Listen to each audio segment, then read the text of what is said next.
Former Oklahoma police officer Dianna Muller has a new career: competition shooter and advocate for gun rights.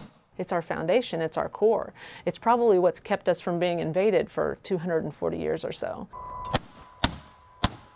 After 22 years in law enforcement, Muller founded the DC Project, a gun rights organization for women. She says the notion that gun owners care more about their guns than their kids could not be further from the truth. We are advocates of safety, firearms education, and we feel like it's education, not legislation, that actually will make things safer in our country. But advocates for tougher laws wonder why those who champion gun rights oppose common sense regulations that would prevent domestic abusers, mentally ill individuals, and mass shooters from carrying out acts of violence like the school massacre in Parkland, Florida, earlier this year.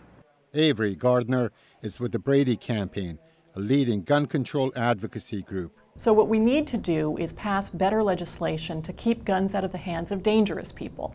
People like Parkland shooting suspect Nicholas Cruz, who legally bought the rifle he used to kill 17 people. Fight for your lives. With the Parkland students agitating for change, some Democrats have turned gun control into a campaign issue. Even in Republican-leaning districts where support for gun rights runs high. Gun violence was one of the things that prompted me to run for office in the first place.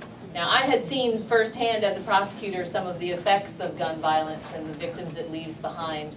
But Republicans are pushing back with help from President Trump, labeling Democrats as anti-gun and anti-Second Amendment. Well, you better be careful because they want to end your Second Amendment, and they're putting a big move on it. In Louisiana, where Dianna Muller took on the Babes with Bullets challenge, and in Oklahoma, where she lives, gun control is hardly a campaign issue.